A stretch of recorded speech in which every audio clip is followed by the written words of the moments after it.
जय गुरु जी। संगत जी, आज का सत्संग है चंडीगढ़ से अमरबीर सिंह गिल जी का। हो सकता है कुछ सवालों के जवाब इसमें छुपे हों जो आप के सवाल हों, तो सत्संग को पूरा सुनिएगा। गुरु जी की आज्ञा से, गुरु जी की कृपा से ये सत्संग शुरू होने जा रहा है। ध्यान से सुनिएगा। मुझे अनेक बार गुरु कृपा का सौभाग्य मिला है। 1987 में मेरी पत्नी को अंदरूनी सूजन हो गई थी। असाध्यता रोकने के लिए चिकित्सकों ने तुरंत शल्य क्रिया का सुझाव दिया। हम शल्य क्रिया की सफलता के लिए गुरु जी के पास पहुंचे और उन्हें रोग एवं चिकित्सकों के परामर्श के बारे में बताया। गुरु जी ने उसे अमृत देकर कहा कि शल्य क्रिया की कोई आवश्यकता नहीं है। गुरु जी में निष्ठा होने के कारण हमने शल्य क्रिया नहीं करवाई। 2 वर्ष के उपरांत एक दिन मेरी पत्नी को बहुत पेट दर्द हुआ। चंडीगढ़ के सर्वोत्तम चिकित्सालय द्वारा परीक्षण में सूजन का कोई प्रमाण नहीं था। यह केवल उदरशूल था। इसके बाद 1992 में मेरी मां बहुत बीमार हो गई थी और चेतना खो बैठी थी। 95 वर्ष की आयु में उनके जीवित रहने की संभावना बहुत कम थी। 28 फरवरी को जब मैं अपनी मां के कष्टों को नहीं देख पा रहा था, मैंने मन ही मन गुरुजी से, जो उस समय जलंधर में थे, आकर उनको शांति देने के लिए प्रार्थना करी। उस समय शाम के 6:30 का समय था। मेरी प्रार्थना करने के कुछ ही क्षण बाद गुरुजी ने सामने के द्वार से, जो अंदर से बंद था, प्रवेश किया। हम उनको देखकर आश्चर्यचकित थे। गुरुजी ने मेरी पत्नी को एक गिलास में जल लाने को कहा, जिसे उन्होंने अभिमंत्रित किया। उन्होंने मां को 2 चम्मच जल पिलाने को कहा और बताया कि वे अर्धरात्रि 2 बजे तक जीवित रहेंगी। गुरुजी फिर 10 मिनट तक बाहर नहीं आने का निर्देश देकर चले गए। उस अंतराल के बाद हमने बाहर आकर पुलिस द्वारा नियुक्त पहरेदार से गुरुजी के बारे में पूछा, तो उसने अनभिज्ञता व्यक्त करी। उसके अनुसार कोई भी अंदर नहीं गया था। मैंने तुरंत जलंधर फ़ोन किया तो मुझे बताया गया कि वह तो उस समय जलंधर में संगत में बैठे हुए थे। उसके बाद हमने मां को जल पिलाया और गुरुजी के कहे अनुसार रात को 2 बजे उन्हें मोक्ष प्राप्ति हुई। अतः गुरुजी एक ही समय 2 स्थानों पर थे, जलंधर में संगत में और हमारे घर में। जय गुरु जी। संगत जी, गुरु जी की असीम कृपा सब पर रहे।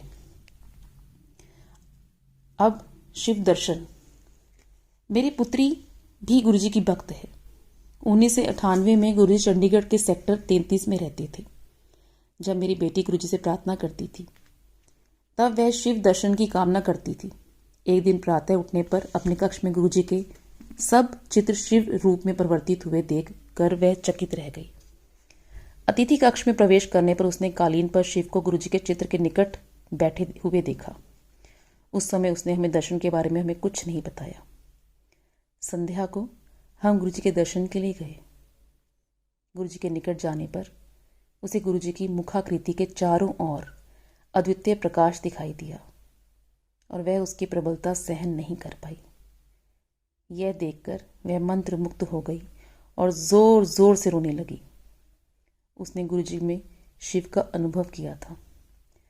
हमने गुरु जी से उनकी इस अवस्था का कारण पूछा। उन्होंने उत्तर दिया कि वह शिव दर्शन के लिए प्रार्थना करती रही थी, अतः उन्होंने उसकी मनोकामना पूर्ण करी थी।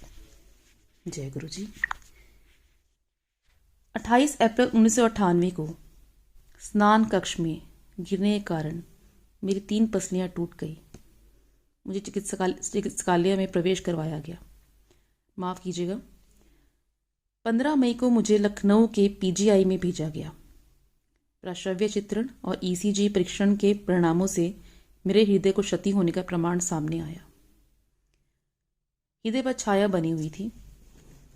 29 मई को मैंने doctor Mahesh Chandra, king George medical college के हृदय रोग के विभागाध्यक्ष से परामर्श लिया तो पुनः वही परीक्षण पर उन्होंने भी यही निष्कर्ष सुनाया।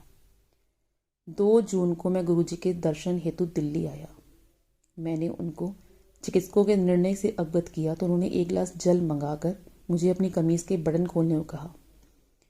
उन्होंने ग्लास के जल से मेरे वक्ष स्थल पर छींटे मारे और मुझे स्वस्थ घोषित कर दिया। साथ ही उन्होंने पुनः परीक्षण करवाने का निर्देश भी दिया। एक दिन के बाद दिल्ली में सेना रेफरल और रिसर्च चिकित्सालय के विभागाध्यक्ष ने मेरा परीक्षण किया। उन्होंने भी वही परीक्षण दोबारा करे और मुझे स्वस्थ घोषित कर दिया। मेरा हृदय ठीक से कार्य कर रहा था और उस पर कोई छाया नहीं थी। पिछले परिणाम देखकर वे अचंभित हो गए और कहने लगे कि 29 मई और 3 जून की मध्य अवधि में केवल किसी चमत्कार से ही ऐसा हो सकता है, अन्यथा हृदय की अवस्था में ऐसा सुधार असंभव है। लखनऊ लौटने पर मैंने वह परिणाम चिकित्सकों को दिखाए तो उनका भी वही निर्णय था। उन्होंने कहा कि चिकित्सा से यह परिवर्तन संभव नहीं है। उस समय से मैं बिल्कुल स्वस्थ हूँ।